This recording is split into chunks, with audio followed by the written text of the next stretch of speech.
Donnie and Dolly. The team is supported by ableauctions.ca. Closing your business? We can help. And King of Floors, your vinyl, laminate, and engineered flooring superstore.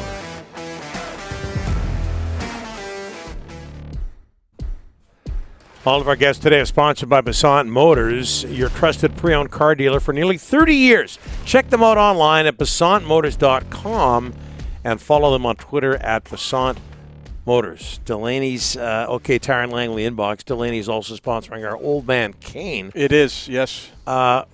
Ryan in the West End. Islanders Lightning isn't the most exciting series, to be honest. You expect TSN to lead with it when you boys have barely mentioned anything about Game 1 so far on the show? It is what it is. Not a bad point. Yeah, I'll disagree, but not a bad point. I thought they should have led with hockey last night. Yeah, I agree with you. Our friends at TSN. Craig Button on the show tomorrow. Okay, the Montreal Canadiens and Vegas Golden Knights play Game 1 of their NHL semifinal tonight in Vegas. Arpon Basu covers the Canadiens for The Athletic. He joins us now. Arpon, how are you, sir? I'm good. Glad to be here.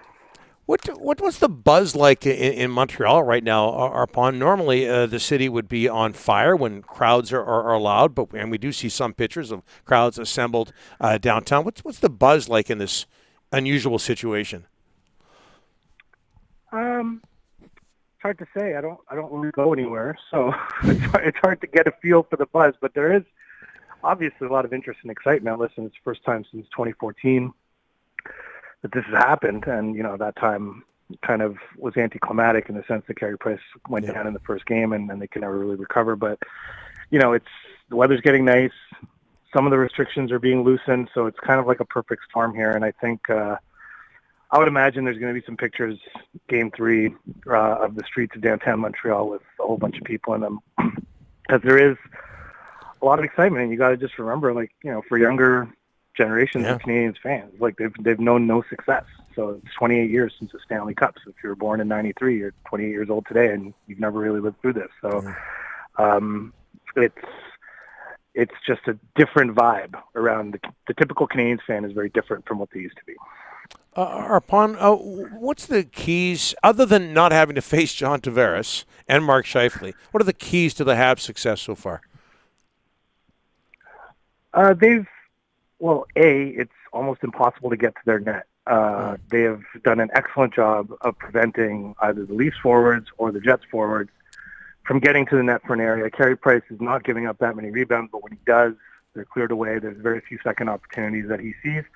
And conversely, they're doing an excellent job of getting to the opposing net and making it really hard on the defense of the Leafs, and which, I think losing Muzzin was a big factor in that series that doesn't get talked about enough. But and the Jets as well, losing DeMello in Game 1, which I think was almost a bigger factor than losing Scheifele, because they were already so thin on defense. So they've taken advantage of those situations, but they've taken up residence in front of the opposing net and really gotten in their kitchen, and their offense has flowed from that. They're a team that doesn't generally do much creatively in the offensive zone. A lot of their offense is based on getting it to the point, getting it to the net, and getting bodies to the net. And lately, they've been very successful getting the bodies to the net, so that's a bit of a reason for their success. Arpon, Carey Price, Marc-Andre Fleury, what a great matchup in goal. Both under 2.00 goals against average, way over 900% save percentage. This is a dream matchup in goal, is it not? Yeah, it's absolutely, especially with Fleury being from about 70 kilometers away from here.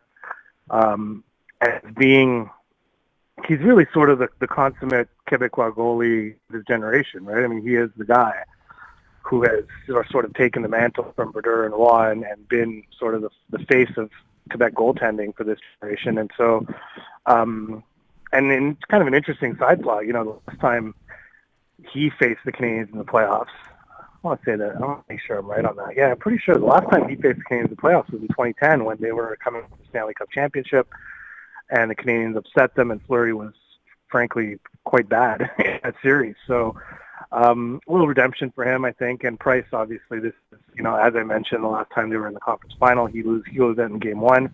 there's a possibility he could have played in Game 7 of that series had the Canadiens been able to force one. Unfortunately, they couldn't. So, he's getting on in years. Fleury has something that Price wants and doesn't have, which is a Stanley Cup ring. And, he'll be 34 in August. He knows time is ticking, so he's a highly, highly motivated athlete, and he's been playing like it throughout the playoffs. Habs have not played in 6 days, Arpon. Is that going to be an issue? I don't think so. I mean, it might be tonight, or even in the first period tonight, but I think it shouldn't be too long before they're able to find their game and find their energy level. But yeah, I think when you reach this stage of the playoffs, and plus Vegas has been off for a few days as well, it's not as if they're coming fresh off a series win either. And, the Canadiens are a bit of an older team. I think the rest will probably do guys like Shea Weber, Corey Perry, Eric Stahl some good. And so I don't think it'll be much of a factor, but we'll see tonight. I mean, I wouldn't be surprised if Vegas jumped all over them in the first period, but as tonight goes on, I think the Canadiens are going to be able to get into their game relatively quickly. And Arpon, before we let you go, this one is going to hurt for Vancouver hockey fans.